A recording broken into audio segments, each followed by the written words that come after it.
panel number 4, the non-American experience.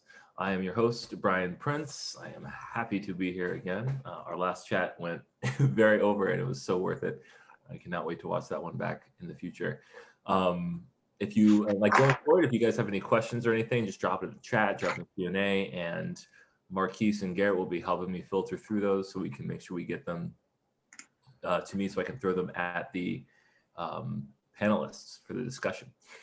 We're going to go around and do a round of introductions, and I will start as well. So introductions as well as anything you need to say to get present.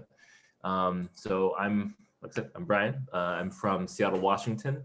I am excited for this conversation because I feel like, well, I'm very grateful to have a very multinational panel as well as a very multinational crowd, but I feel like a lot of these conversations I tend to see in my Facebook bubble tend to be from like an American perspective, especially when we're talking about race and diversity within parkour.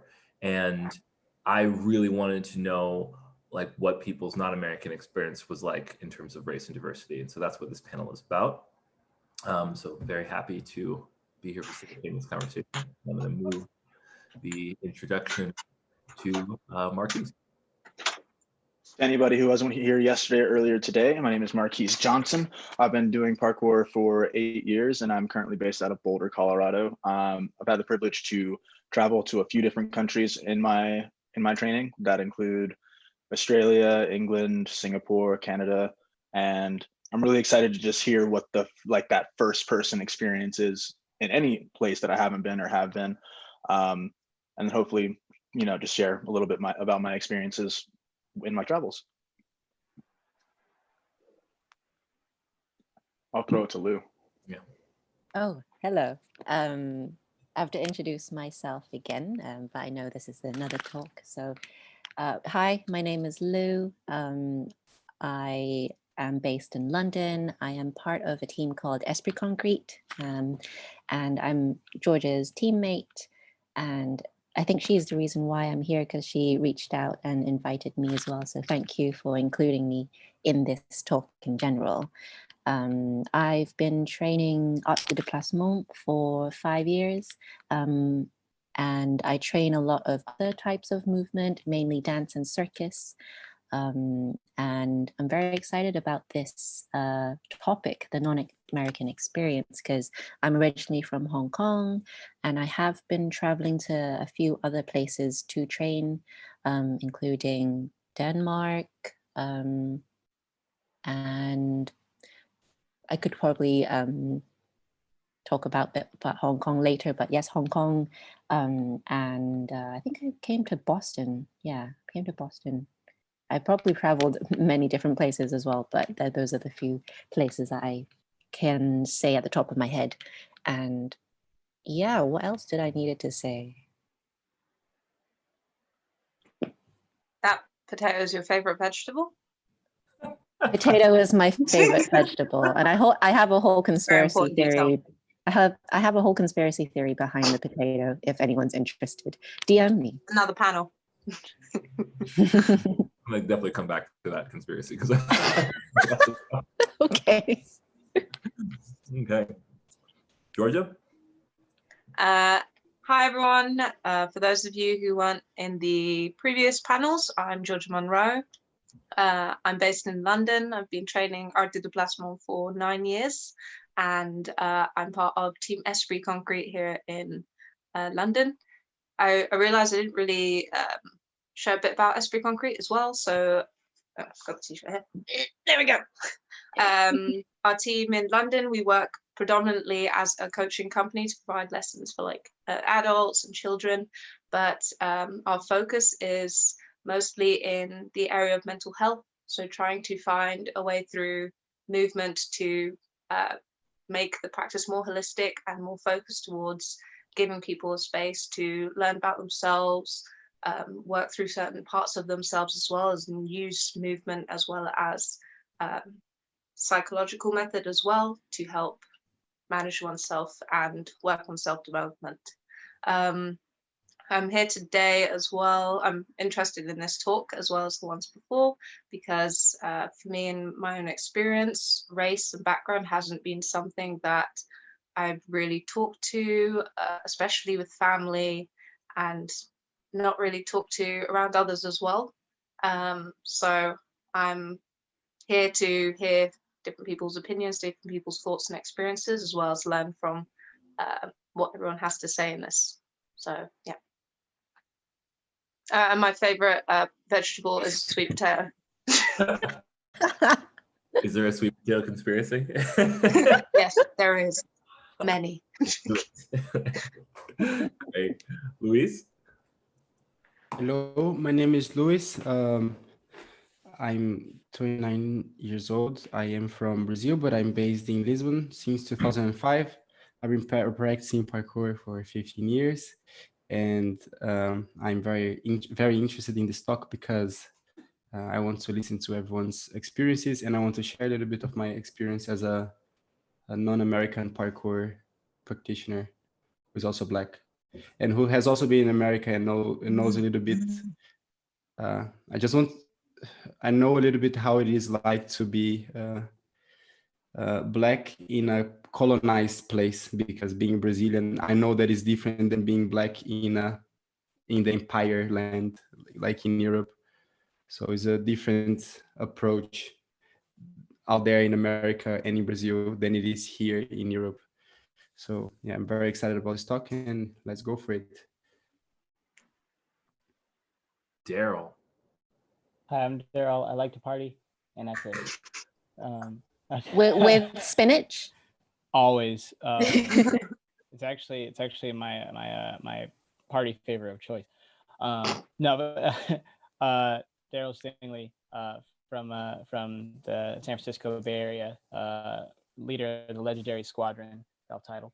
And I've been training parkour for 16 years. I've been all around Europe, throughout like Mexico here and Canada as well, and all over the U.S.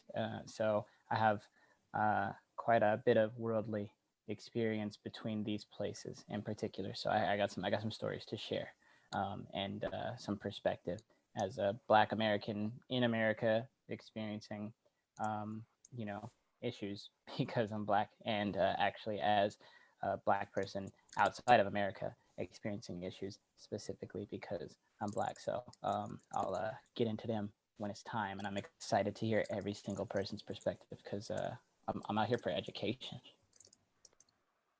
Yeah, and then of course, I want to give a shout out to Garrett Moore as well, who's helping us on technical assistance. So thank you so much, Garrett. I also have some overseas traveling experience, but not a lot.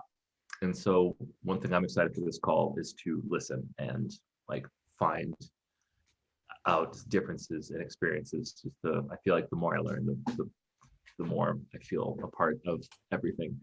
And so before the chat opened up, we were having a conversation about like how we're going to start it, what we're going to talk about, and we started talking about some history, and about how the origination of parkour can actually somewhat mirror a lot of the things that are going on today. And so I kind of wanted to open up to the panel if you all wanted to try to dive back into that conversation we were having, about the origins of parkour. And playing off of a question that's in the chat, or this in the Q&A, someone asked, what difference, if any, do you see between parkour and art du déplacement? And I think that would be a great thing to touch on as well in there.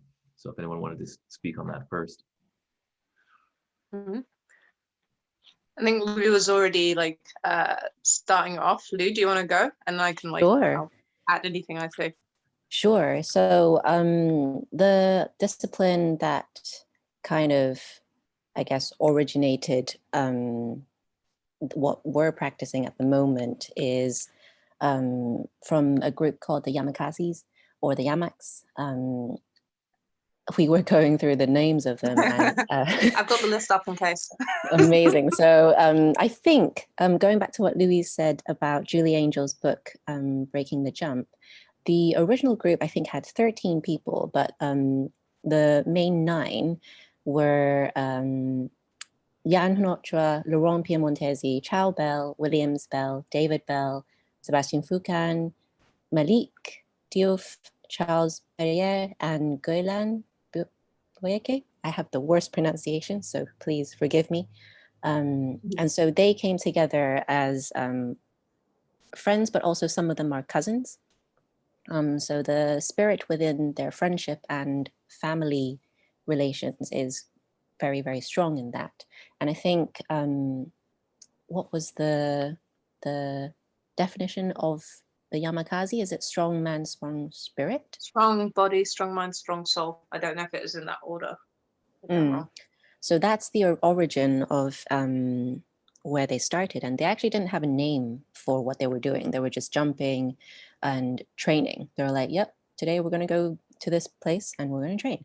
And then I think they started to, they gave it a name, and it was called Art de Déplacement, which directly translates to the art of displacement. And then I think it then became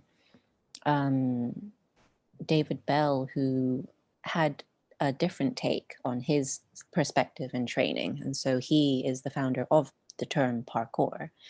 And then further down the line, Sebastian Foucan also had his own take on whatever he was training and believing. And so he coined the term free running.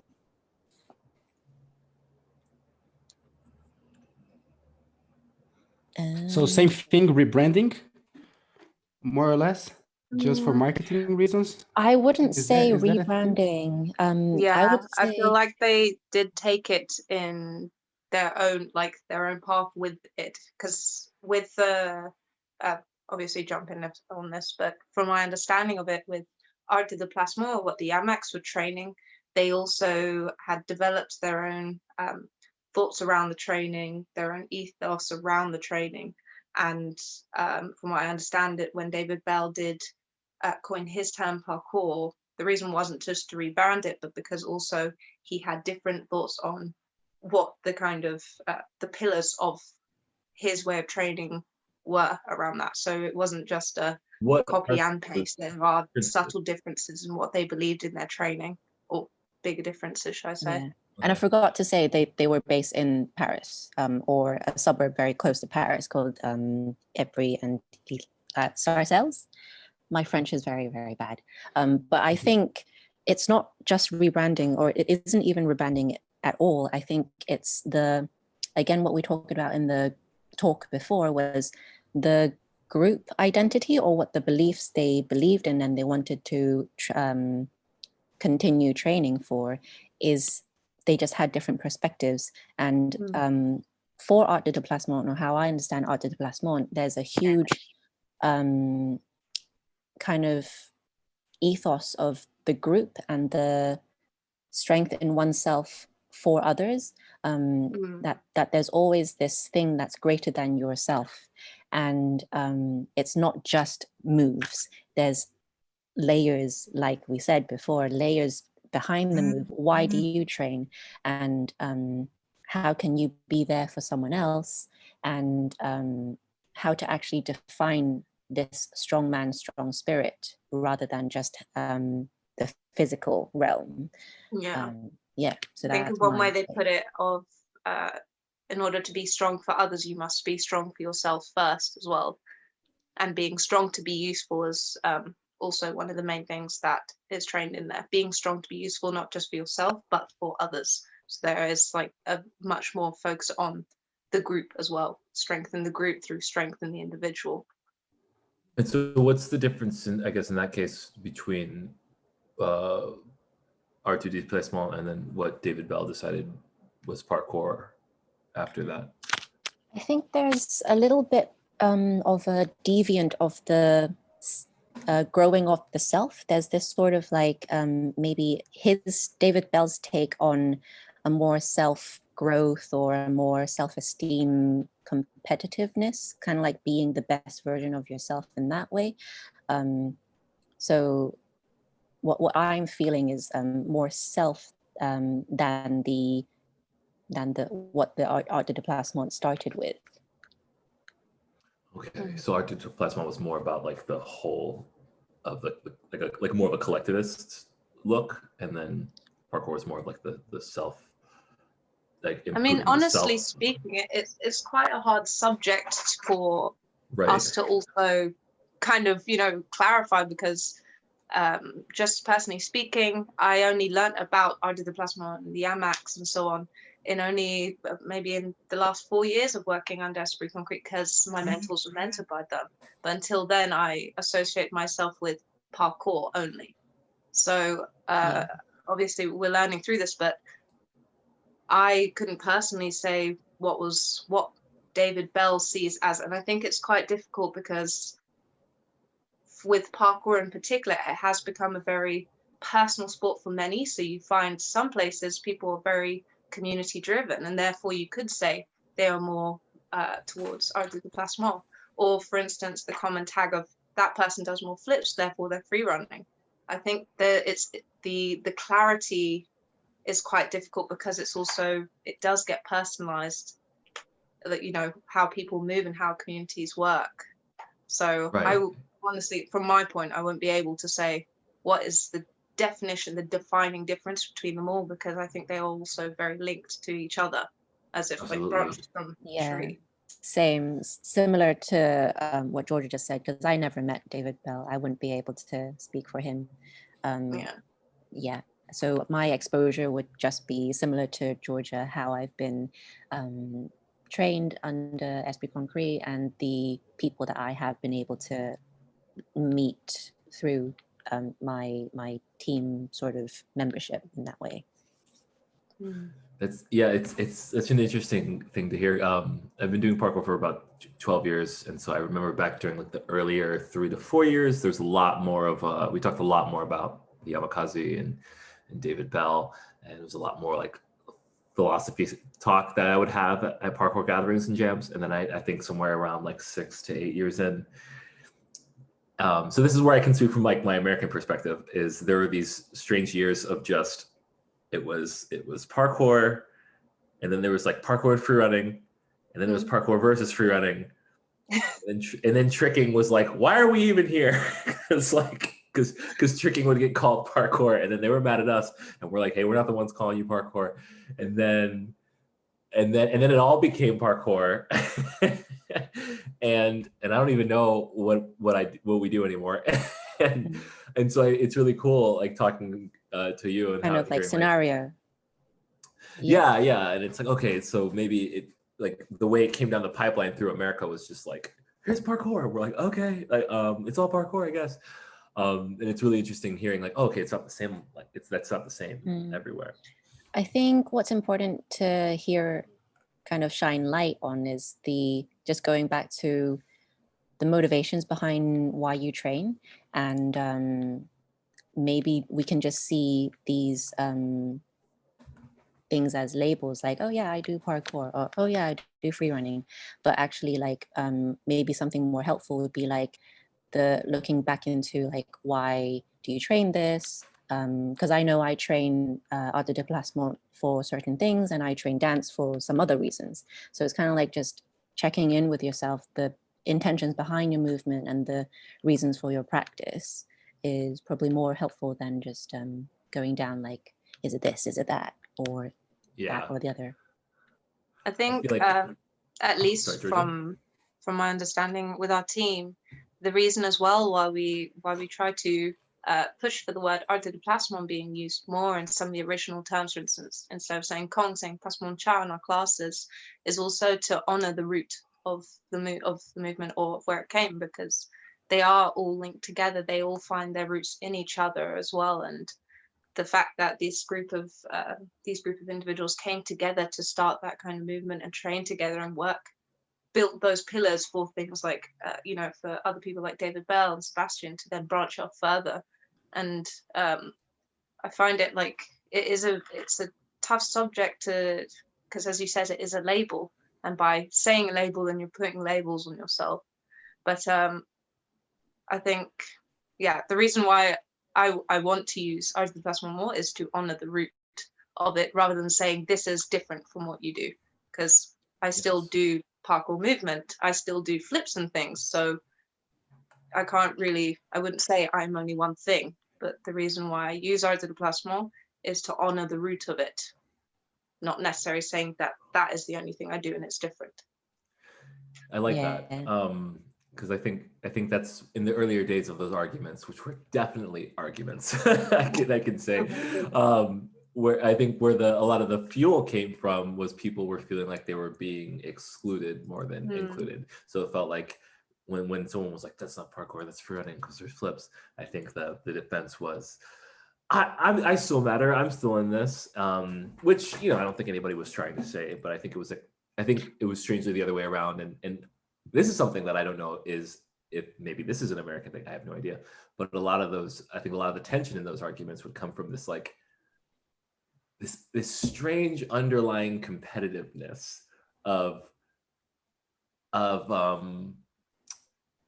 someone being like, I want to be the best, but I can't do flips, but I'm really good at doing jumps and climbing. So I'm going to say like those don't count because then I get to be the best in this way. I don't know if that's landing for anyone, but I would see a lot of that happening in these conversations. And it was a really interesting thing to kind of see how there was this competitive nature, even when the conversations were like verbally saying like, I'm not competitive. But I'm not sure if anybody else could speak to that.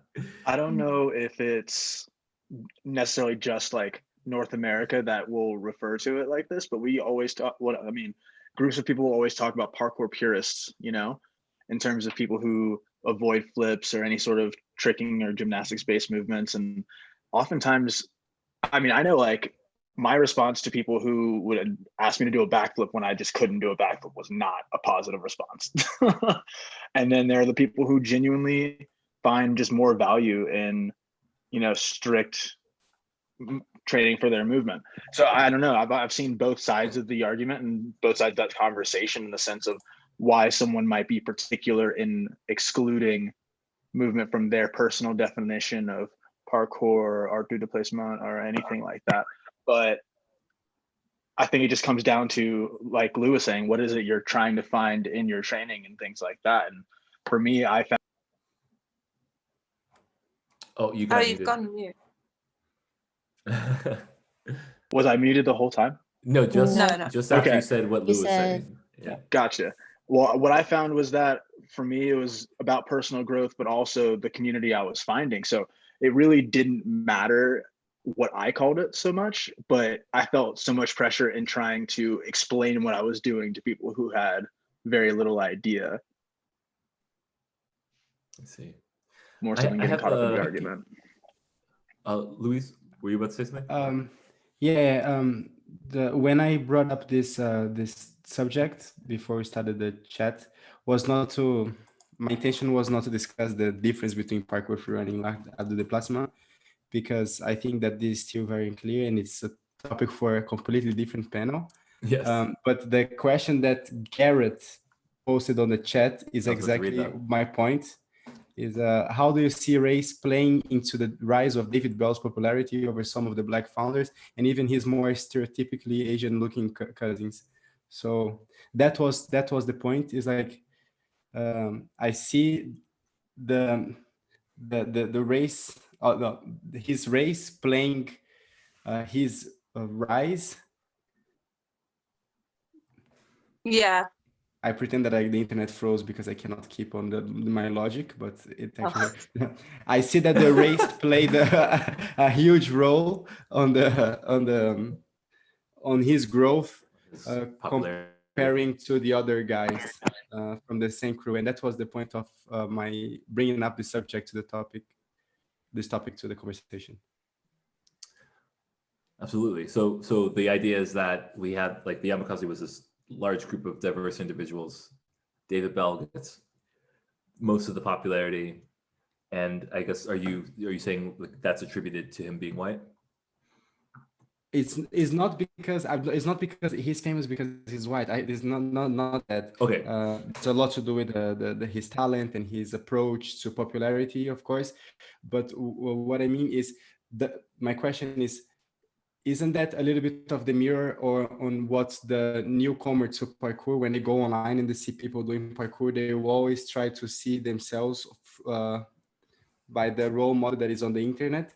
So David Bell was there as the idol, so it brought a lot of white people into the community and not as many Black, Asian, Indian until many years after. So parkour became a really white sport.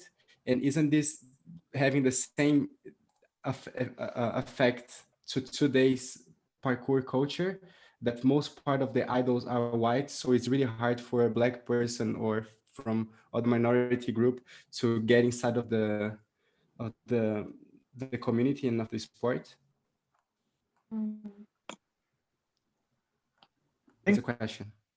Yeah. I think just in general, I mean, as part of all the conversations we've had, there's a lot to be said on the general public's reaction to, well, general public, you know, especially in Western culture, to the main figure that you see in anything being white passing. I mean, from even just a marketing standpoint or anything like that, white passing is almost the default in a lot of places, not just North America, not just, you know, the UK or anything like that. So in having learned more about the founding of, you know, all of these disciplines, whichever way you want to call it, I I hate that I wasn't surprised is my biggest thing, to find that there are several people who aren't white passing or of African descent or anything like that who were otherwise looked over in terms of getting high recognition the further along we get from where everything originated. I guess that makes sense. That makes sense. This makes me, and Daryl, I'd love to hear your opinion on this. This reminds me of the ESPN E60 conversation, where the woman. So for anyone that wasn't there for that, there was a ESPN like mini documentary. It starts off like a round table of like ESPN people talking about parkour, and it's a Black woman who's like, "Oh, that sounds like a white person's sport," and Daryl hit on this really, really well yesterday, and I remember this so vividly because I had the same reaction watching that for the first time. Where like that hurt because like, you know, I was like, I do parkour, but I also wondered how much of that was like a common idea at the time of like parkour is for white people, and I wonder if that was something that anybody, like any of the non-Americans here, experienced as well. Was that part of the getting into parkour? Not so much getting into parkour, but I mean, it comes up all the time. I literally had a comment the other day from a presumably like Latinx man who told me to leave that white people shit on like wherever, whatever. And I was like, I don't even know you. Who are you? Like, and how many ways are you limiting yourself in that regard? So it comes up, but like I said in the last talk, you know, I grew up in things that were considered white, like playing heavy metal music and being in mosh pits and going to concerts and stuff like that. So thankfully it didn't really phase me in trying to get into it, but it came up often. Absolutely. Yeah. I mean, like from my understanding of industry and like from working in the industry in LA and stuff, anything that's involving film industry. Yeah. Oh, I was getting into anything that's involving like visual entertainment. Typically, and this is something that's actually said pretty widely in LA, and I'm sure Brian, you've heard this before, but like the white dudes get the jobs, you know what I mean, and Black dudes get the jobs when when there's a Black star in the film or you know what I mean, something like that. And as we've seen, there's like an immense overrepresentation of whiteness in like popular media. So, and that's a lot of the way that like people here in America, at least. But I know for a fact also in the UK and in Europe, that's how a lot of people got introduced early on into parkour, was from commercials and like, you know, parkour inclusion in movies. And when you have these parkour people, you know, doubling other actors or, you know, so on and so forth, they're often doubling what is the largest majority in those industries, which is you know, white representation. So you can't be Sebastian Foucan can't double Jason Statham. Like he cannot do that. You know what I mean? But David Bell can shave his head and double Jason Statham very easily. So and I mean, here that's how access works. I mean, even now there's petitions for greater inclusion that have been going on for years that are now based on the recent boost to the civil rights movement here in the U.S. that are being bolstered now. So that those actions leading toward getting more people in of diverse background is bolstered at this moment. But for the years of like my whole 16 years of parkour, there's been an immense overrepresentation of whiteness that is very specific to inclusivity in the sport. And I'm certain that had a lot to do with David Bell's rise, because he has a massive resume of film work, like a massive resume of film work. And it's not uncommon to know that white people do get more of those opportunities, which is why they're so represented in the space. So I wouldn't put that past being the reason why more white people felt it was accessible to them, because they come up in a society of seeing themselves in everything, or at least in most things that are considered popular. So, I mean, I wouldn't really put that past being one of the reasons, outside of his immense talent, obviously, as his growth.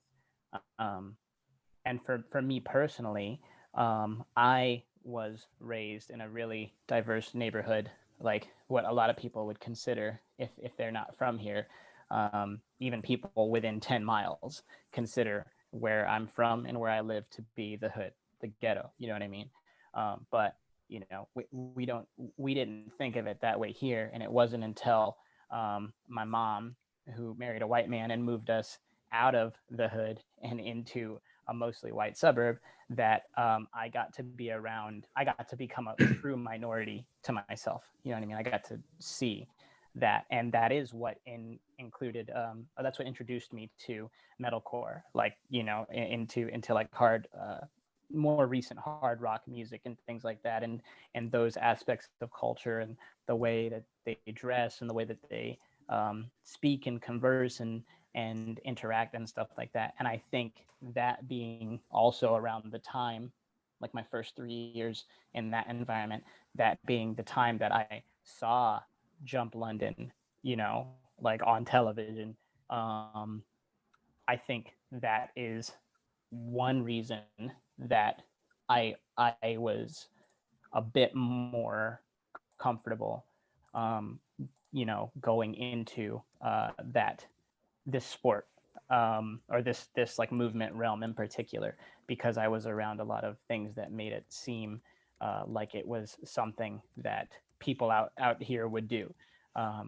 Whereas had I probably stayed in my own neighborhood, you know what I mean? I probably would have gravitated to more sports where there was a lot more representation. There weren't a lot of skaters out here, although there is immense Black representation in skateboarding. There weren't a lot of skaters out here, people out here playing football, basketball, American football, by the way, just so everybody knows.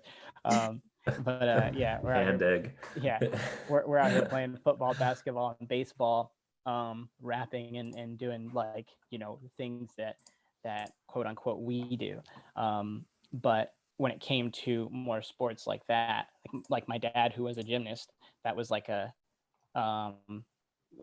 like whoa, you know what I mean? Like black male gymnast. That's a surprise. That's another aspect in which I feel like underrepresentation will lead to lesser participation, as well as like more opportunity for who is overly represented within those sports realms. And obviously optics, what is considered, what Marquise said, like being white or white passing is like the standard. That's optics. That's what looks acceptable or looks like the pinnacle of success, or whatever the case.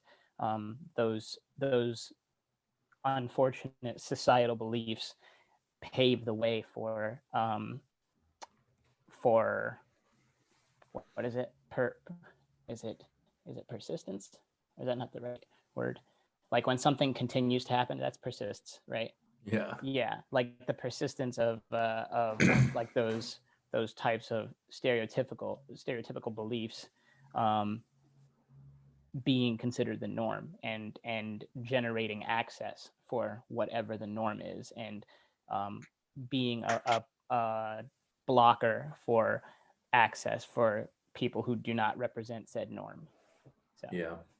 I have a question for the panel.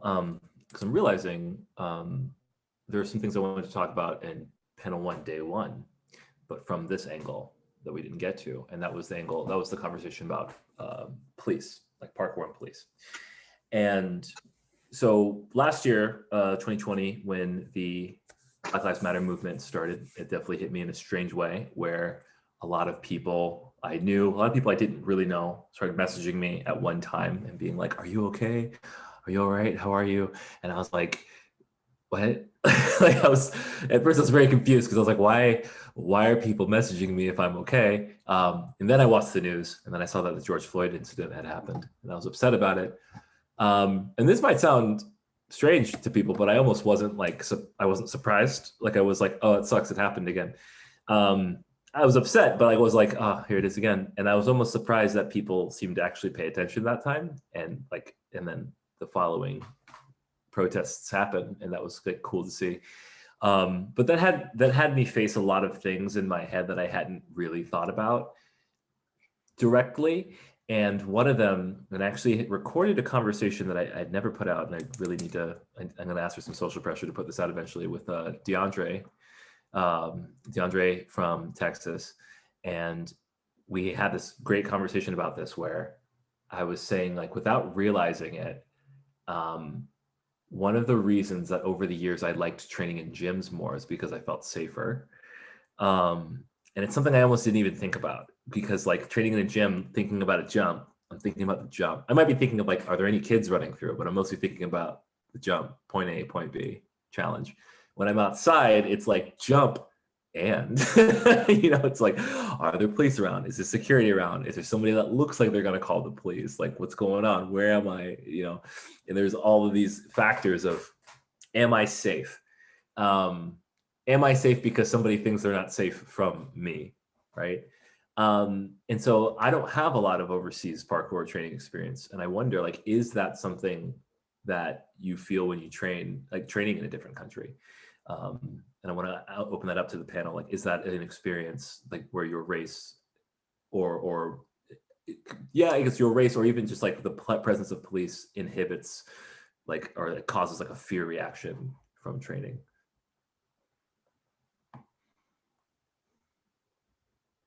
Go ahead, Luis. Go ahead, Luis. To be honest, at least here in Portugal, is not a big thing.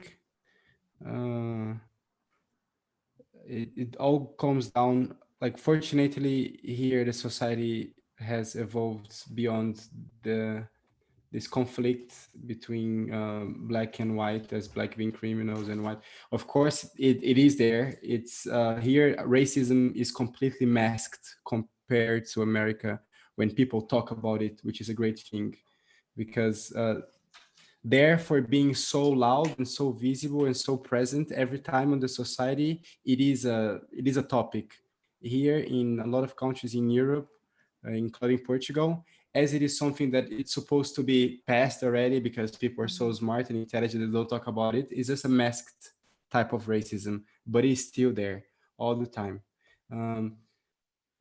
My girlfriend told me recently that the racism in Denmark and Sweden are in a really high dangerous level, because as everyone see these countries as super left-wing progressive countries, we don't actually get to talk about it, but there's a lot of racism going on there, and it's all the masked racism. But going back to the topic, with the police here and with the reaction of the public seeing someone doing parkour outside, I honestly never felt unsafe doing it, because it always came down to my reaction to the police, if I was friendly, if I was cool, and or to the people watching us. if they would be like acting weirdly because there's a black man jumping the rooftop next to their house, I would just smile at them and try to be friendly, explain what I'm doing, and usually they would understand. But I think that America has a completely different approach to this, and I feel really sorry to hear that you, Brian, feel unsafe to train outside, because that was never a problem for me. So it's really sad to hear, and I hope that it's gonna get better. But of course, I had some situations. For example, in my favorite spot, Chaos, once I was jumping there, and the security guard that works downstairs in the garage, he came out with a broomstick. If it would be on the time of the colony, I would kill you like I killed all the black people from Angola. Oh, no. Whoa. Yes. It's like I would just Whoa. destroy, I would kick your ass. And then the neighbors would all come out from the windows, and they would say, hey, calm down, leave the boy. He's just jumping there. He's just training. It's his thing. So, like, I think here is a little bit more progressed than in America, which is, I'm very sad to hear that you have to go through this fear of training outside. Sucks. So, yeah.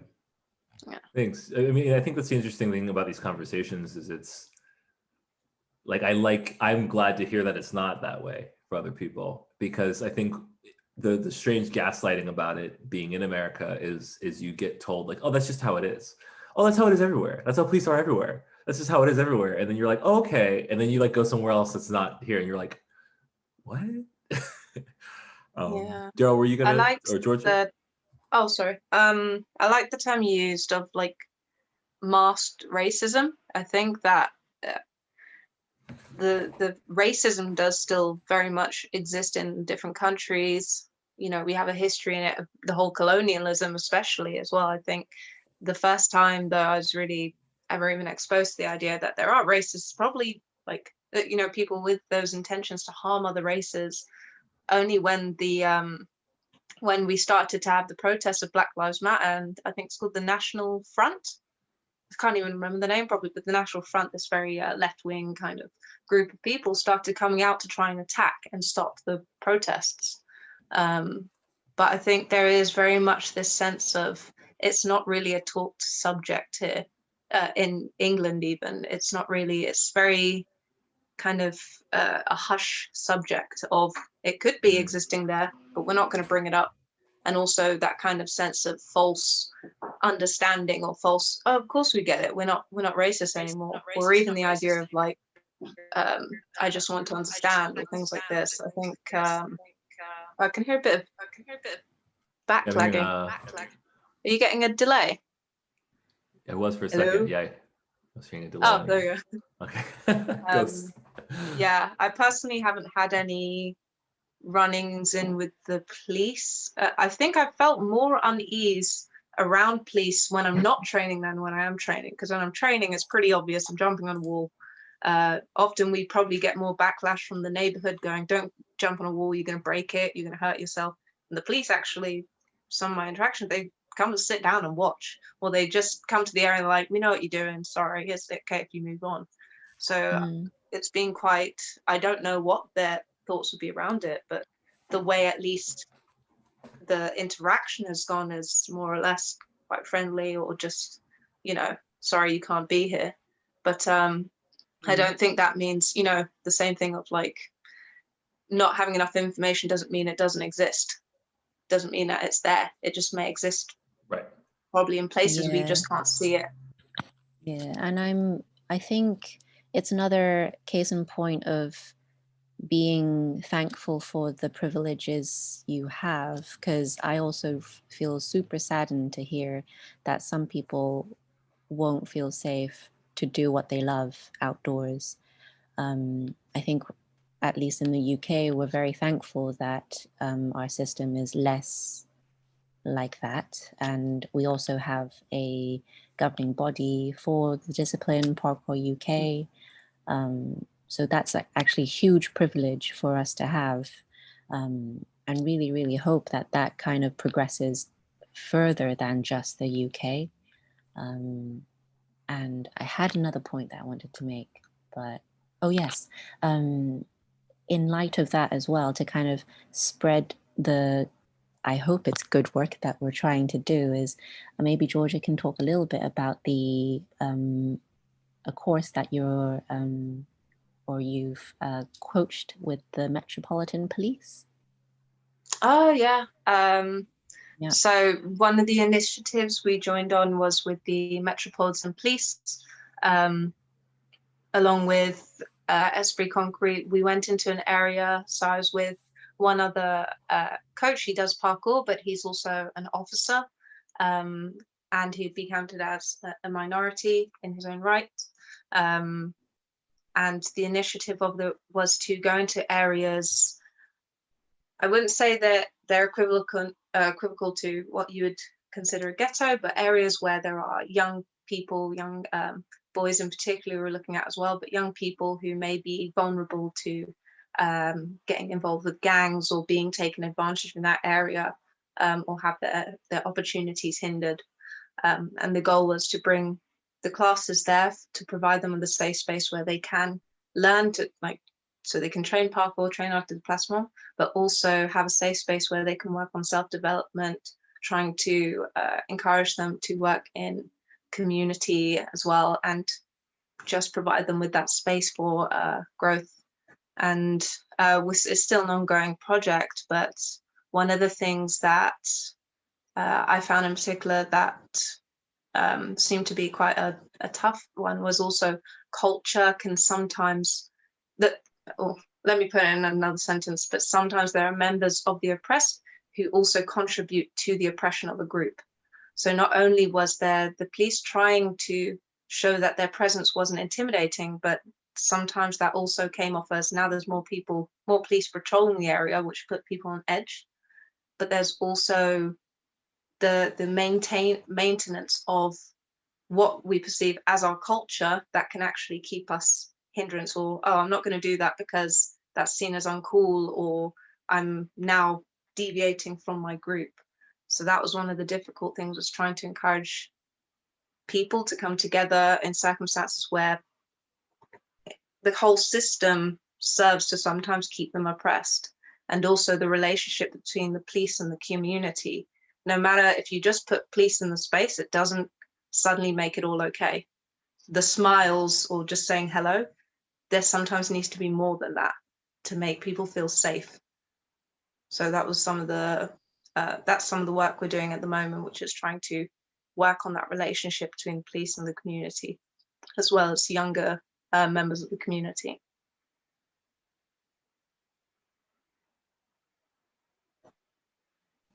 Sorry, I was muted. I'm enjoying hearing these perspectives, just because I think there tends to be a thing I've noticed in America where a lot of Americans think that the world is everywhere is like it is in America, or it's weird. And I think it's so important hearing other perspectives, so that, because I think that's what kind of starts to rock the boat, is when someone can see, like, oh, it's not like that somewhere else. Oh, it can be different. Ashley asks in the Q&A, how limited are you in finding places to train outside in non-American countries? For example, over here, there's not as many places because so many properties are private, and they can get aggressive about people trespassing, and people often get harassed training in public spaces as well. Anybody wanted to speak to that? I mean, in London, we're both, me and Lou, are based in London. For us, I think it's another privilege we have of living in this area, is that there is a lot of spaces to train where you can argue the right of public space. A lot of the areas are built as either, and there's continues to be more community spaces being built. And also a lot of the community areas are estate areas. So just blocks of flats, and then walls and things and stuff like that around them. So that's usually a relationship with the community or with the council that needs to be built, not necessarily being illegal for you to be there. But we are, like, the rockiness and where we can train is up to if someone's in that area who lives there who doesn't feel comfortable us being there. But that also changes over time. So one of the main spots we like to train is called Archway. the history was quite rocky with that, where the first people training there were met with a bit more backlash of why are you here, you're breaking this up. The area it's known as is also quite known to be a place where some gang members and things like meet up. So we were associated often with thievery or a part of gangs. So it took a while to, I think our team was one in particular, our founder worked with the council to try to also bring more awareness of what we were doing in the area, and that we were coaching the area, we could provide lessons, and we were also there to be safe and not try to start anything in that space. But I think it's gotten better. We still have private areas where we try to train and we're kicked off, but violence wise, it quite rarely gets violent. And we do have that privilege of a lot of spaces we can still use. Yeah, and I think we were in conversation with Parkour UK to kind of like issue this, what do they call it? I think Daniel. It's like a card or something. Yeah, like a parkour identity, some card to kind of say my rights are this is public space, so I am allowed to exercise here. This is physical activity. Yeah, that I see in the comments a lot of people movement card. saying, Yeah. So they're trying to bring that initiative in as well, so that for the places that are debated of we don't want you here, but actually this is a public space, we at least then have that opportunity to also show our rights and kind of argue that point a bit more. And also just provide a bit more safeguarding for the members who do want to train. Yeah, and I think, again, with the kind of like understanding of something bigger than yourself, one thing that I learned from our mentor Kasturi is like, if we have someone pretty charged with emotion talking at you saying, don't be here, always quite be intelligent and smart about that to be a bit less angry than that person, so that if you ever want to return to that place, the conversation didn't get closed. No matter how much you feel strongly about your rights to be there, it's still that relationship of maybe that person lives there, or that person really values that park bench that they want to sit on every Sunday morning. Things like that, to kind of connect with the neighbors and community that way and grow that, if not good, neutral relationship. Yeah. And also in London, at least, we don't really have many gyms to go to. We have like one called Chain Store, for instance, that people tend to go to as well. But other than that, in terms of like parkour specific gyms, we barely have any, if not just maybe one or two in London. So a lot of the sessions as well also run in outside, and that tends to also have sometimes a very positive effect of not just showcasing a more people training others and working in that space, but also when people get curious and ask, they sometimes end up, for instance, bringing their children along to class or asking how they can get involved. And the same thing, as more and more people get involved, they also tell others. So in a way, not having the gyms and being put into spaces where you have to coach outdoors can also provide that opportunity for others to get involved, and that kind of at least links us a bit closer to the community in those spaces and provides, like, helps grow that relationship. It seems like Europe is actually the land of the free, because you guys are not even free to train outside without thinking that it's trespassing. Here, if it's public, it's like we can just take the streets and enjoy it. It's really like unfortunate to listen to this. You make me not want to go train in America. We got some great gyms. Oh yeah, that's true. Well, that's why. That's why we have great gyms. Daryl, sorry, what were you gonna say? In like reference to the idea of like kind of trying to almost like normalize it in space outside. Like I come from the well before gyms generation. Like, I mean, obviously, like I told you guys, I was a kid. Like I was 14 when I started coaching. I started teaching my friends before I got a formal job, like outside. I had never been or even seen a gym before, like in 2006. So I think that the issue that we run into here, and this actually is a pretty big California thing too, in particular, but like it is all throughout the U.S. as well. Um, there's this idea of liability that businesses have, and so much of the space here is privatized. I mean, like when they talk about capitalism and private industry here, they are not joking. Like so much area is privatized. Even some of our parks in like San Francisco. Let's just give an example. There's a place called the Moscone Center, and it's a public park that anybody can go to. But they have all these no trespassing signs and like private property or whatever, and they're placed out of view, almost like they don't want you to see it. So you come there and you do some shit, and then you get in trouble for it. So like, it's kind of insane how it all works. But it looks like a perfectly public space. I've been going there since damn near since I started, and I've been kicked out of there by security. I've had two almost violent incidences with security.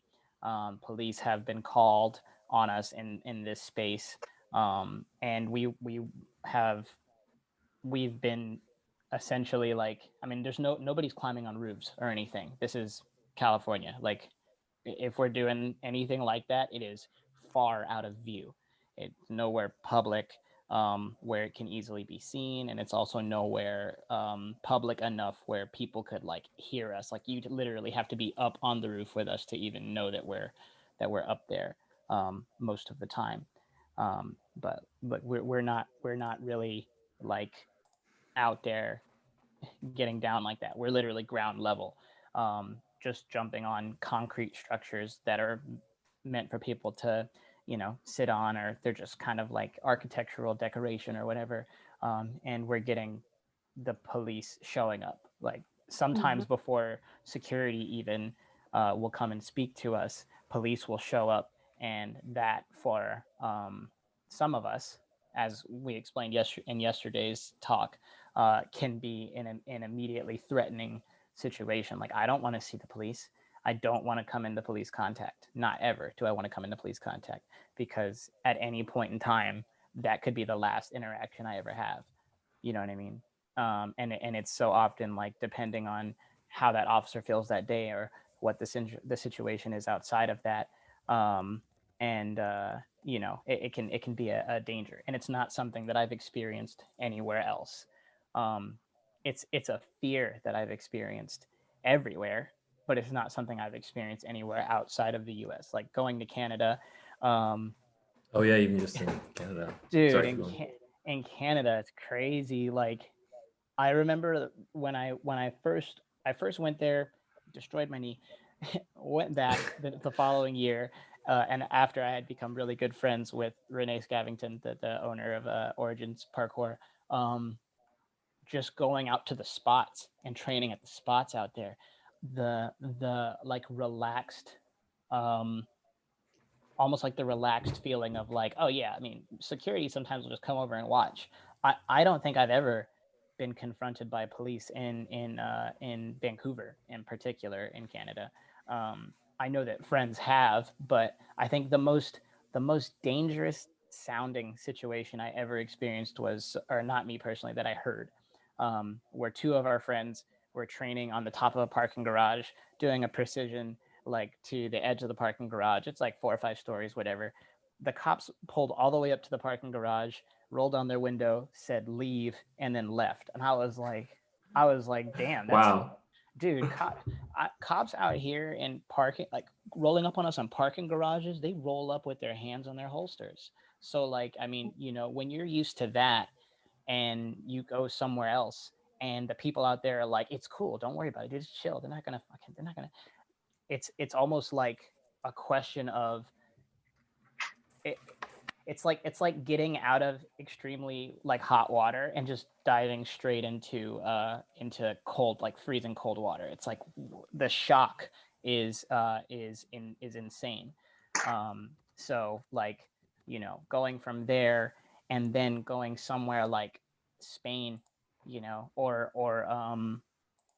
Belgium, where like you'll see people carrying like assault rifles, you know, they're law enforcement of some sort, or military.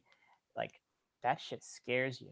Like that terrifies you, because when you think of your understanding of police as somebody of color who has been patronized by police in the United States, and you go somewhere else, and unfortunately in my case, like I get stopped all the time in other countries. I got stopped. I was with two white friends in Portugal, not Portugal, in Spain, and both of them, I'm walking with them, like we're together, we're very noticeably together, like I'm between the two of them. I'm smart like that, like I know I need to be in the middle, so that like I got protection on either side of me. And they both walk past, and a police officer on the train platform doesn't look at me. He just puts his hand on my shoulder and makes me stop. And I'm like, what the fuck? And you know what I mean? Like I see the guns on his belt and stuff, and I'm just sketched immediately. Like and my friends are just waiting for me, and I've stood there for 20 minutes, just like terrified, but also like, why did you stop me? You know what I mean? And then eventually they just let me go. But it was like moments like that, going to other places and then training with people in those spaces and seeing that they have just no fear. Like police walk up and it's a, hey, yeah, how you doing? Yeah, we got to leave. Okay. You know, it's that easy. It's like, it's both refreshing and it's also depressing, if I can explain it. Because like the fear doesn't go away. I've been to Vancouver, you know, 100 times since, and anytime, you know, police are present, like it's the same fear. I mean, it's the same fear without police there. Like, what if they roll up? You know, like what if I'm the incident in this place that proves that it's here too? You know, so it's like it's kind of a it's unlearning, but it's also like experiencing enough of that to for that to really feel like it's the case there, but never forgetting that it's not the case here yet. So I don't know, it's a weird situation of being in hot and cold water back and forth, like over and over again, you know. So and yeah, that's my Can I tell you a story that happened last week, for example? Yeah. It's so surreal for me to listen to these stories happening to you, Daryl, in nowadays. Like it just doesn't make sense. It's really sad.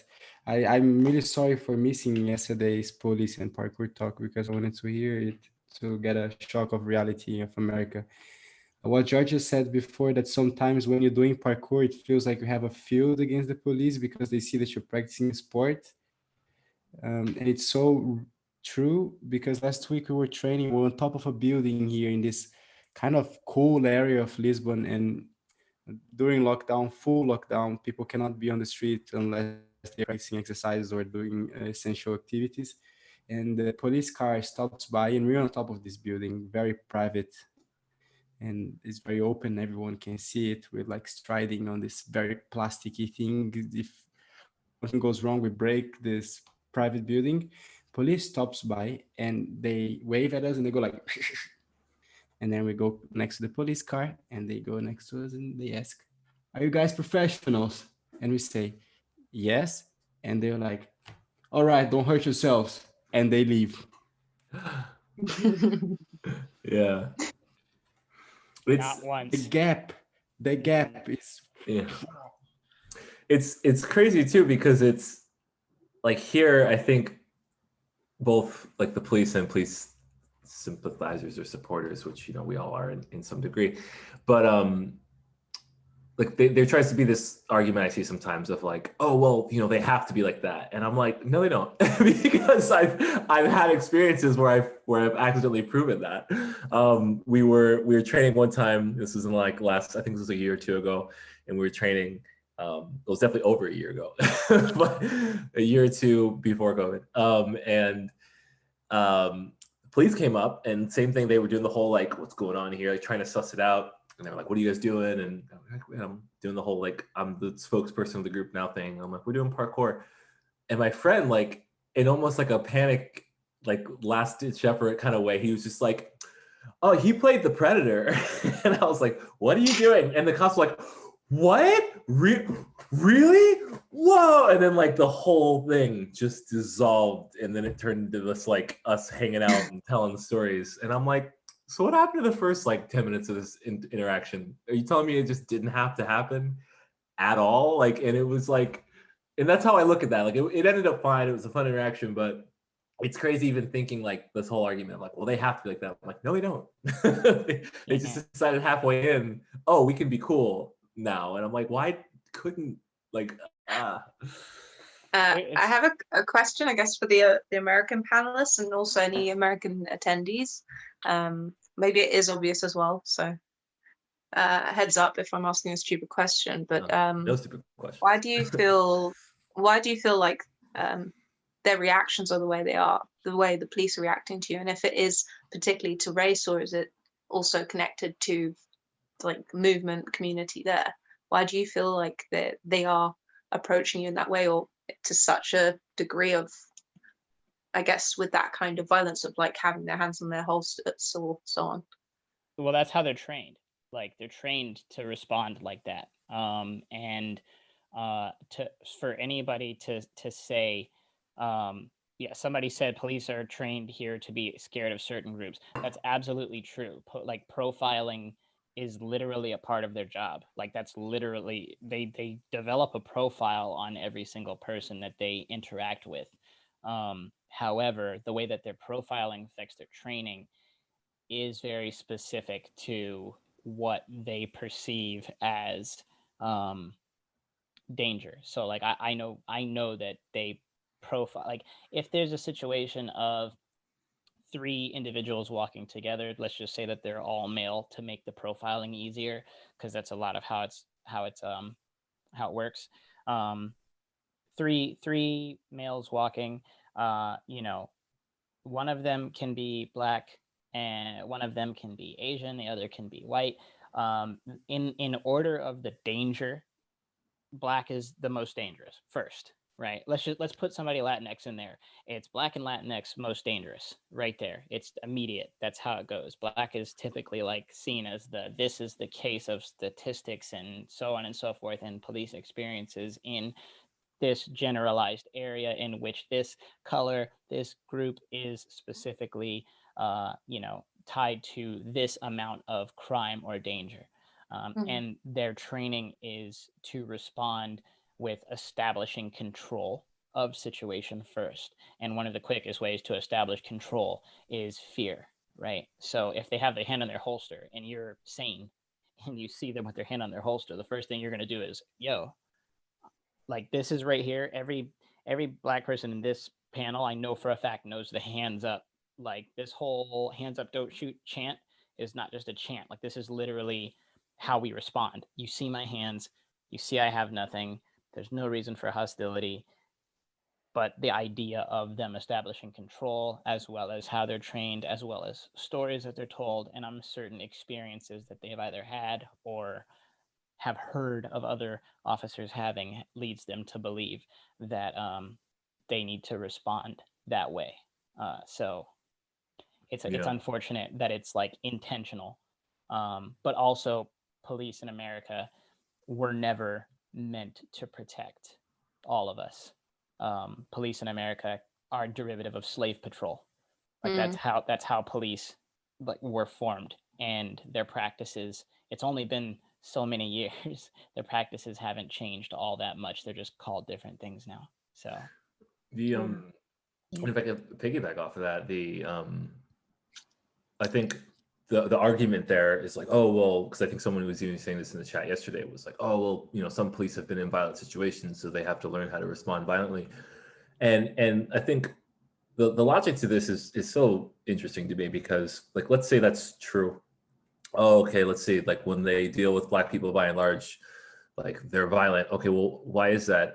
Maybe it's because these marginalized people don't have their needs met, and then they have no choice but to like be caught in situations that they don't even want to be in themselves.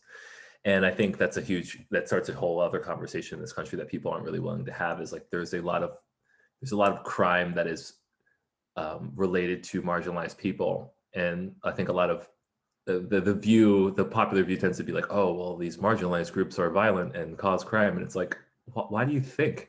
Like nobody enjoys being marginalized and living under their needs. Like that's not, like, use logic there.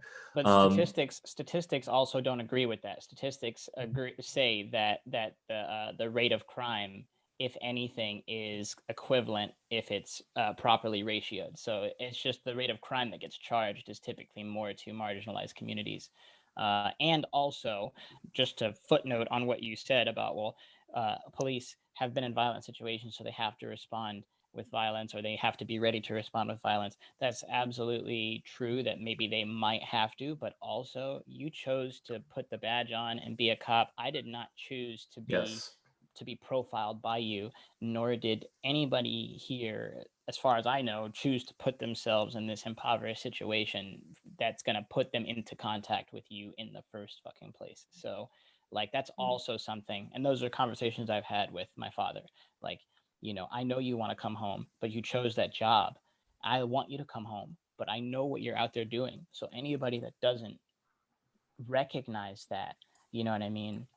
That's kind of like a disservice to you and your job and your role as a so-called protector, to not realize that you chose to be a protector, like, or you chose to be what is called a protector in this society. And I didn't choose to be considered a threat by your training. You know what I mean? Yeah. And then the last thing I can speak to on George's question is, because I've dealt with this many times, is a lot of times it's the people calling as well. Like people, and this happens in the South a lot, is To say the least. Yeah. So in the South, like Georgia, North Carolina, South Carolina, Alabama, Tennessee, we would have the police call on us very often. And because people tended to, like, they would see what we were doing from afar, they didn't understand what they were doing, they would jump to an extreme conclusion and they would call the police. And I know this because I've had so many situations where the police came up to us while we were doing parkour, and they came over to me and they're like, what's going on? And I'm like, oh, we're doing parkour. And I would always put on this thing, oh, what's going on? Yeah, we're doing parkour. It's super cool. Let me tell you about it. And I would put on this face just so they could be like, oh, this person's not threatening, which it sucks having to do that in the first place, but you'd have to do it. And then they'd be like, oh, okay, like this is chill. Well, we got this call that people were breaking into this building and fighting, and we're like, what? Like, no. And I've heard that so many times. I'm like, oh yeah, somebody called us and thought there was a crime going on. And I'm just like, who? And so that happens a lot, where people will call, like they don't understand what they're seeing, and they don't trust people. And so they just like, hello, police. There's, they just make up a story. I don't know what that's about, but I kind of thank you for sharing, both of you, Daryl and Brian. I probably won't be able to relate 100% because I haven't lived your lives, but I think there's a huge sort of truth in what Daryl said of who do the police protect. And that just made me think about the Hong Kong protests. And I know that's a completely different subject, but also the police the police is involved in that, and not just one country's police. There's Hong Kong police, and there's also representatives from China. And yeah, just like that topic of who do they actually protect, and yeah, that just made me think those things. And the systems are completely questionable in that sense. Yeah, I would love to hear you speak to that if you wouldn't mind, because I think that's completely appropriate and related. Yeah, so I wasn't physically in Hong Kong when the protests happened, but just looking as a, I guess, bystander, it's just really, really sad to see that. So a little bit for the listeners on a history of Hong Kong was, since 1997, there was the handover between the British side and back to China, kind of reclaiming more of the land, I guess. And the agreement was to have, I think it was 50 years. My politics isn't that great, but like an agreement to have Hong Kong as a special administrative region that had two systems, the British system and as well as the Chinese system. And that was going to be up until 2047. And actually the protests kind of started way back in 2012, I think, when there was a smaller umbrella movement. I say smaller because it's smaller than the current one, but actually was pretty big, like occupying roads and government officials not getting to work and just blocking their way to get to work. That was the point of the protest. But yeah, I think it's an ongoing thing, and there's a lot of other things that is sort of like silencing these voices of wanting freedom of speech. And yeah, I think the protest right now is probably less prominent in the news because of the pandemic and all of that. But in a way, when the Black Lives Matter started, and I started seeing people sort of like taking tips from the Hong Kong protests, I felt a bit like, okay, there was some use in that. And sort of, I guess we don't win things yet. It's still ongoing, but at least some sort of like ways and know-hows were kind of shared in that way. So that's my thoughts at the moment. Thank you. Okay, we got about 10 minutes. Oh, it's all good. I was just saying we have a couple of questions in the Q&A. If you guys want to go back to those. Sound good? absolutely. Cool. Yeah, we got a question from Tommy here saying, I remember years ago seeing videos of parkour being taught in schools. I believe it was in the UK. And I'm curious how active efforts to engage the public have evolved over time. I'm wondering if the panelists know of the efforts that different groups are taking to involve the public with parkour outside the US and within, and whether or not you think this affects public perception of parkour in these different places.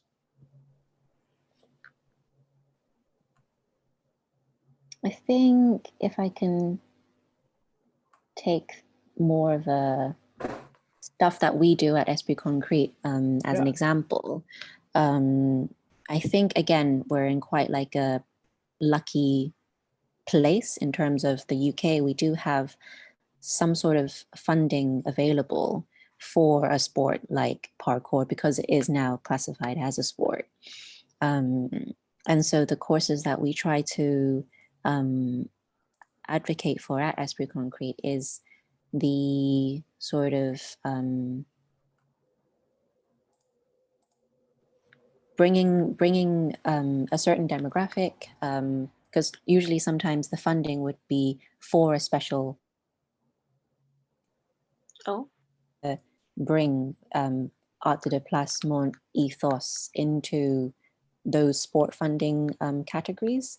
And that would always be linked to a community or a common charitable cause. And so that's kind of like the work that we try to do in those sort of lights of connecting people who haven't tried this discipline before to have a way in. Along with that, I'd like to add that there's also been a big change in terms of who is also running the companies or who are also board members. I think, correct me if I'm wrong on this, but Parkour at the moment has seen its board members having some of its first female board members involved now. People of different ethnicities as well being involved, whereas, for instance, it may have been predominantly white males. So there's also definitely that growth in the area of people from different backgrounds and ethnicities and genders also getting involved. And we're also quite lucky to have the campaigns also being pushed for instance, the LGBT community as well.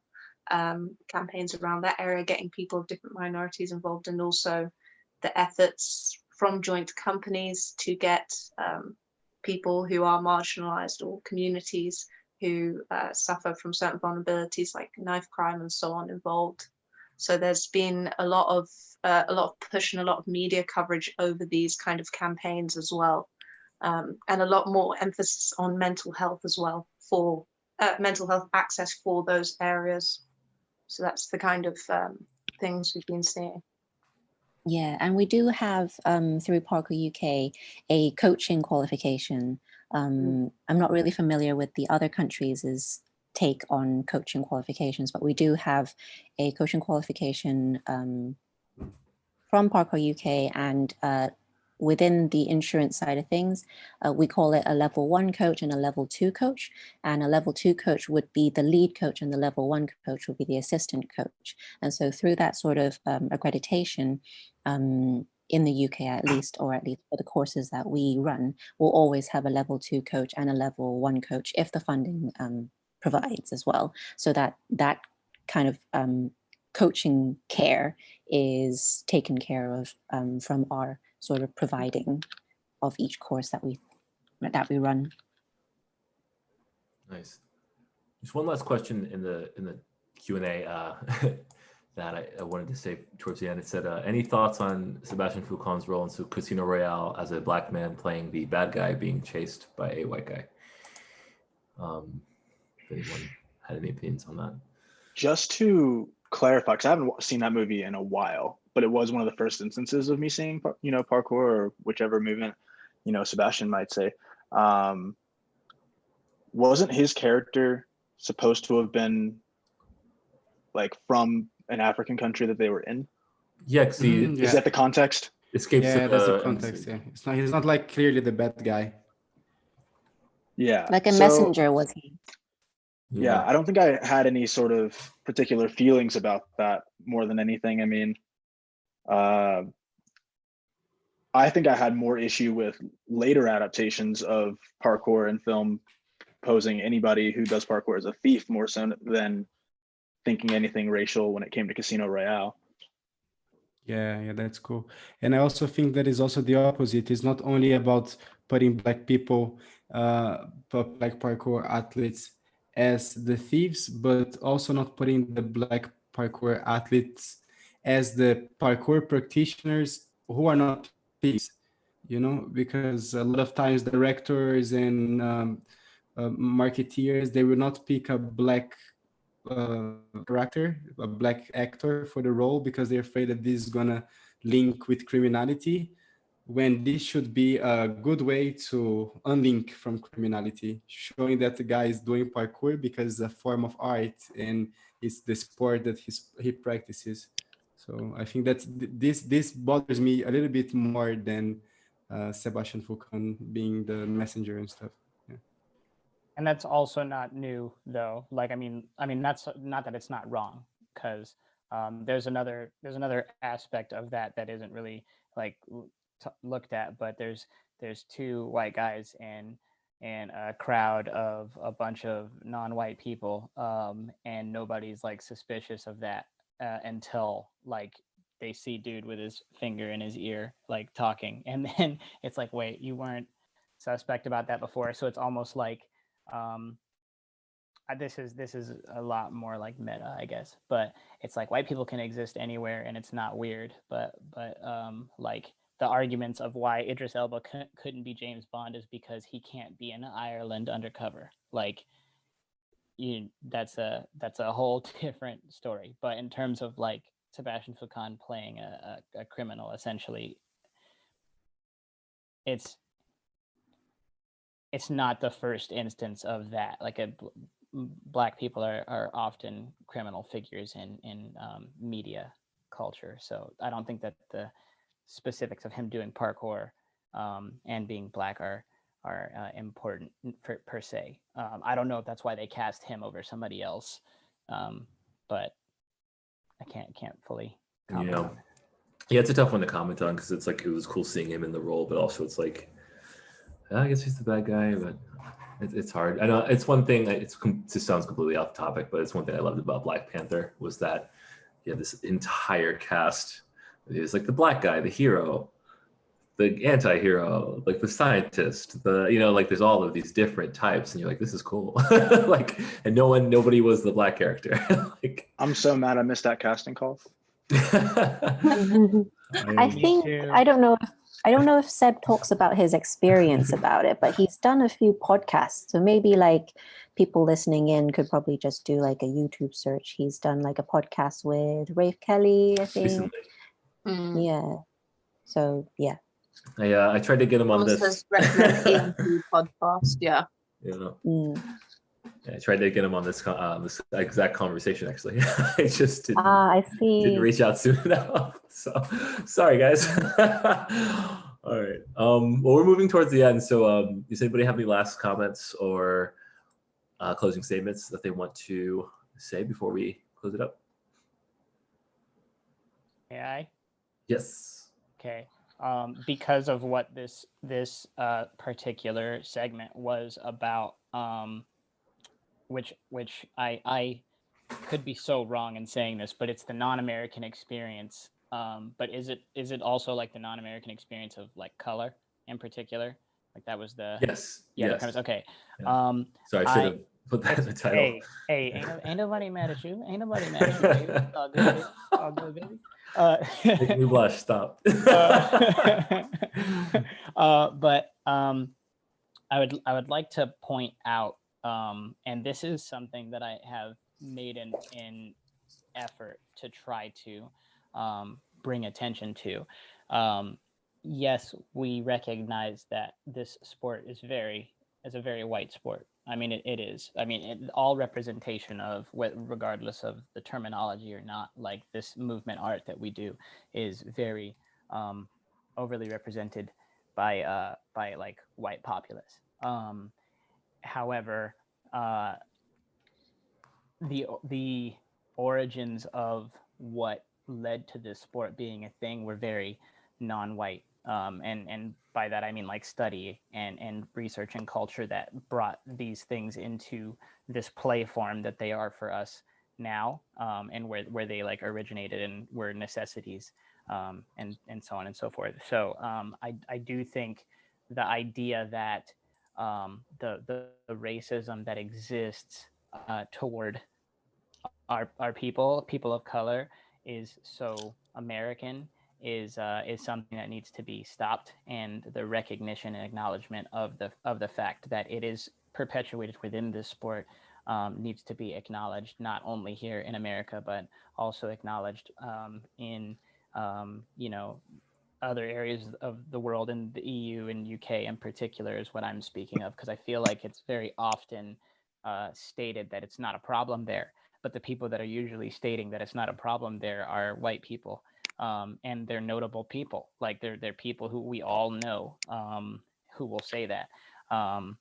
But then I will get messages from people who are right there, same countries, saying the opposite. And these are not people who are white people often.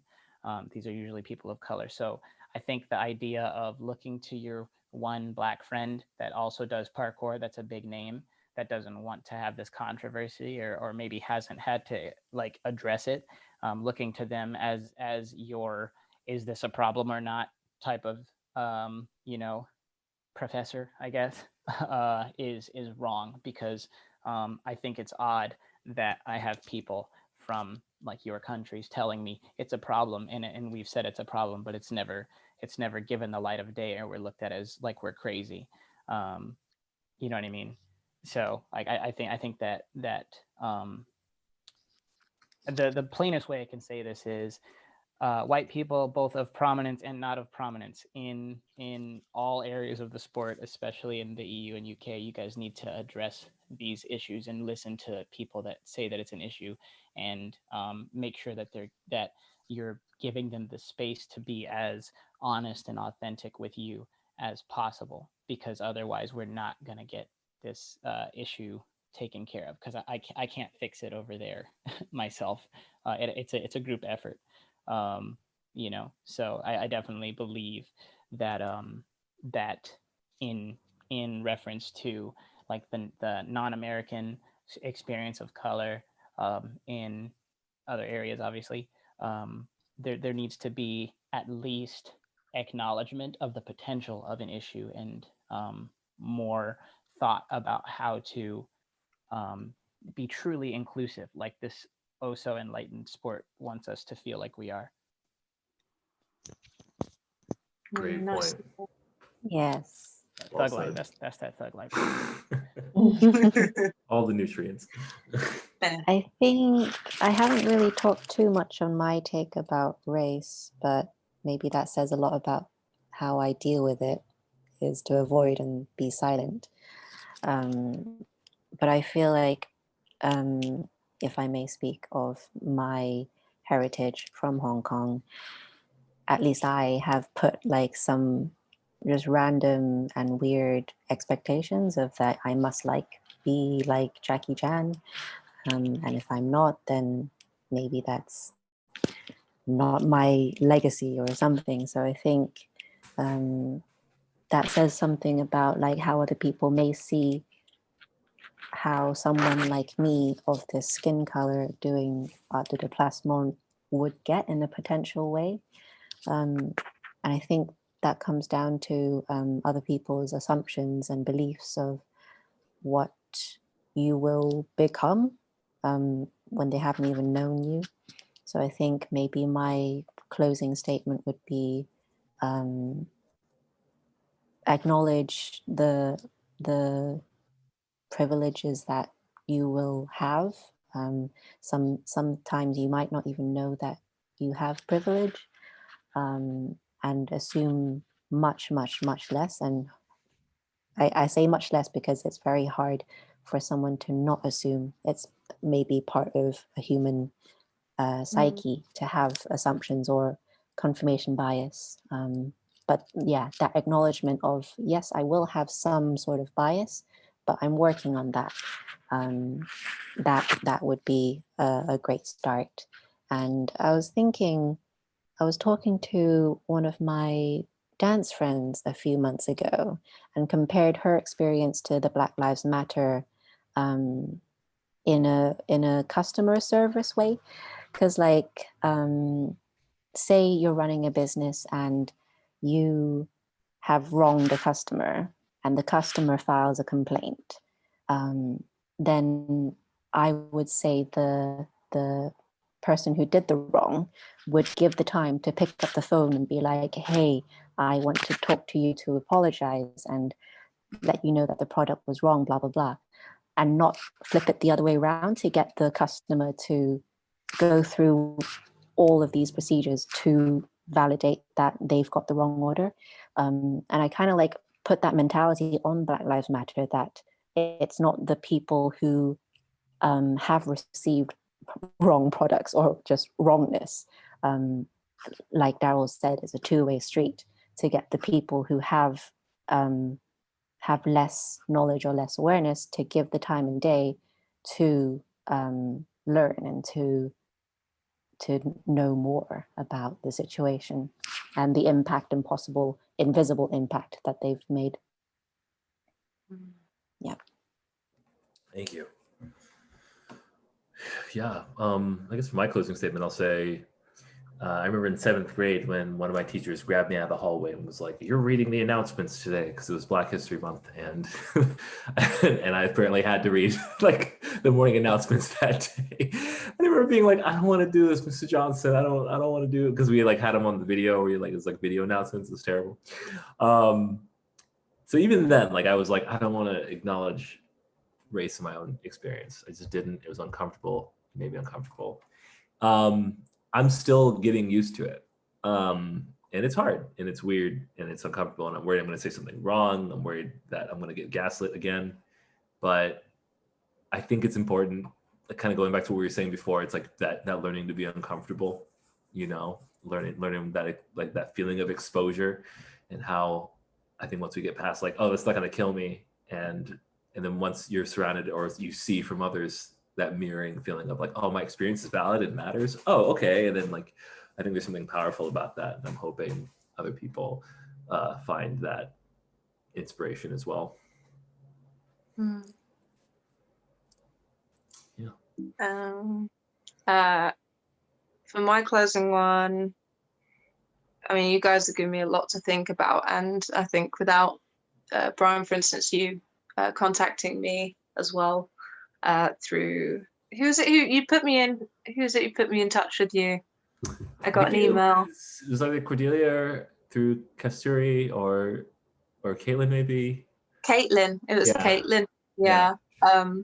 If it wasn't for you reaching out to me and inviting me along, I wouldn't be sitting here having a conversation about these things or listening to this, and probably wouldn't have addressed this for maybe longer until another opportunity. And I'm really happy that this did happen. I did find it uncomfortable thinking about things or questioning what have I done in myself to address this even.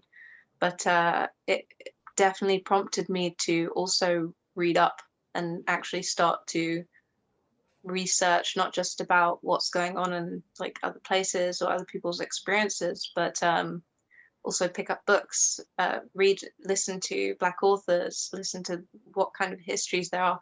And even like until a few days ago, I didn't really know about Black people's history in Britain, because although we don't really, it's not as in your face as some of the experiences you guys have faced, which is really hard to even like imagine that kind of push in your face, but it's not talked about. And also it's that brushing under the carpet kind of takes away the power to also speak about it, because I didn't really know much to speak about it. So I'd encourage that, as you already said, like continue the conversations. One of the things I'm going to do as well is talk to my parents and ask them about their experiences. So that's a promise I'm making to the panelists. Yeah, I would encourage people to speak, to talk to people about experiences. And one of the, a book was, it put it kind of similar to Lou's, is it's hard for instance, you have two floors. You have people living at the top, people living at the bottom. It's hard for the people at the top to know that there's a problem for the people at the bottom, i.e. a leak. The leak can't be fixed by the people below. It also is up for the people on the top or above to be able to help fix that problem. And I think one of the hard things, or the harder things about racism, is in one way it not being in your face means that you don't have to deal with so much of the brutality of it in certain countries, but it's also harder to recognize. And it also means that there probably is very many institutions that still run in a way that is quite racist or does limit cultures. And it's harder to see that. But yeah, that was something that was quite hard to stomach, the idea that you can't really see it. And sometimes the only thing you can do is try to get together and talk about it and try to find empowerment in speaking to others. So yeah, I would encourage people to keep talking and getting to know each other. That's great. Thank you. Anyone else? Being mindful of time, I'm gonna probably close it up soon. So yeah. All good. Cool. Awesome. Thank you so much. Thank you, everyone. Thank you, panelists. Thank you, attendees. From this talk, last talk, yesterday's talks, everything. I'm blown away with how well this all came together with such little, and not little, but it felt so fast. It felt so fast. Like we put this together very quickly, and I'm very happy with how it came out. Going forwards, please have more conversations. When we post this, we're going to be posting this on YouTube in the future. Please share it. Tell people what you got out of it. Encourage people to donate and keep your eyes open for the next session, which we don't know when it is yet. I am really inspired to have more of these kind of conversations going further. I think once Zoom became normal to me, I was like, we can do this. So yeah, thank you, everyone. And yeah, Marquise, you have anything to add? I'm just so appreciative of everybody who joined us this weekend. Thank you guys. Like genuinely, as much as Brian and I could have had a conversation, just the two of us with a chat, having questions and stuff coming in, having the additional perspectives has made this not only easy, enjoyable, but I think has really solidified that there was a need for people to come together and just share those experiences. And I know for me in particular, it's really emphasized that, you know, even though I didn't grow up in a specific area or in a specific country or with, you know, different elements that we're all dealing with as people of color wherever we are, there are similarities and ways in which we can all lend a hand to each other and fighting for progression. Absolutely.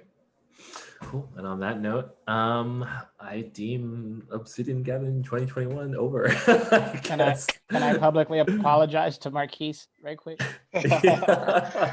Oh, you're good, man. Hey, dog. I'm sorry. I know I missed the cutoff, but I was supposed to deliver a film to Marquise, and Marquise is hella fly, and he was cool about me not doing it because he was like, "No, I don't rush the art, bro." And I was like, "Damn, thank you." But I was trying, and I didn't do it, and I didn't text him to tell him, and he didn't sweat me at all. He didn't even say nothing about it. He was just fly. Cool. So I just wanted to publicly apologize for my shortcoming, make sure everybody knows that I messed up. I'm sorry. We expect a 3-hour training video. Oh, man. 3 hours. Everybody keep an eye out for Trials Morales. Oh my God. Yes. Yeah, I was gonna put it up on here. I thought, oh damn, that's fly. And then when I started like getting it complete, I was like, Ready. there's more for it. So thank you, Marquise, for that. And Bane 2.0. All right, we're gonna work on that. But thank you for being understanding, and I apologize for my insolence. And thank you guys for putting this together and inviting us all. I did want to say that I was thoroughly enthused. I was enthused as hell. This shit was tight. Love y'all. I'm sorry. West Side. Peace. That's the last thing to say. West Side. Gang, guys. Everybody Much have a love, great much rest of your love. day, night. Thank you whatever very got much. going It was on. Until awesome. next time. See you. Yeah, See thank you, next Lou. Thank time. you, everyone. Let's Thank Thanks. you so much. Georgia, thank you, everyone. Lou. Hope to see you all in the I'm future. I'm gonna be bugging you guys on the Insta group chat now. That's it. Yeah. Do it. Like I'll Like, send guys, you I've got bug an idea for a emojis. new topic. Do it. I'm down. Potatoes. Oh, we can talk about the potato conspiracy. Oh, Yeah, That's we the do. get to the Very potato conspiracy. No, I'll never I'm know. also now curious to know Potato what the vegetable. potato conspiracy is. I feel like we should all just come together, whether it's a big event or whatever it is. This is cool. We should absolutely do this. Yeah, again. I'd love that. Oh, wait, Yes. Lou, you had an idea you were talking to me about earlier. Remember about the video? Should we preach it? Yeah, I was Go sure. on. Go on. I think this idea was just somebody commented on the post that I think Brian posted, like our photos of who's speaking, and somebody was like, an edit with these people would be great. So I was thinking maybe we could do an idea of like connecting each person's line on screen. Maybe we do a gesture that kind of goes screen to screen, because obviously I can't fly to America right now. Aw. I'd love to. But actually, no, Yeah. Daryl's coming to London, right? Because you're coming with the t-shirt. With the t-shirt. I already Yeah. weighed myself to put myself in the shipping, so it was pretty expensive. But I'm on my way. Don't worry. I'm literally in Oh, the yeah. mail right now. But I think it'd be a great idea because as well, one of the things that was brought up was also exposure of, other people other than what's considered the norm. So maybe we can talk about it, and get even more people involved. I already saw loads of people sent their videos in, which was so cool to watch. So, could be something. Yeah. But Maybe we just Brian, hold a still muted. potato. We can all hold a potato. Potato gang. Wait, I got to show you the potato. Got to show you the potato. Oh, I mean, God. whilst we're here, I can tell you my conspiracy. So my conspiracy, I have to put Guys, credit got where a hot it's potato. oh my God. We Yes. didn't kill this potato. This will be the potato I send to you guys. I will get it COVID tested. Cute. We'll have its Swab vaccine it. before it comes to you. Oh, so my potato conspiracy was created with two other tracers, Mandy Lamb from Canada and Taki from Croatia. And we were debating the classism between avocado and potato. And so avocado is kind of like super upclass, I don't know, has like 10 au pairs in their house. And then potato is like down to earth, root vegetable, can really live through winter, summer, spring, thunderstorms, still alive. But like the avocado is super picky. It's like you can only eat it at like 1 minute of like one day, and then it's like gone. But yeah, the potato is like strong, resilient, and just total friend for life kind of thing. You can make a lot out of it. Yeah, that's our conspiracy. Love it. Be more potato. Check out this sweet potato I found in the supermarket recently. Oh no! It's an What about elephant. using that potato in the movie? Yeah. Oh Lord. Like the rental. It's a nice one. I didn't buy it though. I didn't buy it. Can I you thought make it an would be weird. emoji out of that? I thought you it would make be an weird emoji out of to that? go in the checkout box with this potato. Yeah. I'm interested in the Latin name of that potato. Perfect. All right. With this, I'm gonna go. On Good that night. note, Have a great good night, everybody. afternoon, night. Bye. If you have anything else, hit us in the chat. Guys, thank you so much for your time this weekend, and much love to everyone. Yeah, thank you all. Thank you. Thank Have a you, good day. everyone. Much love. Much love. All right.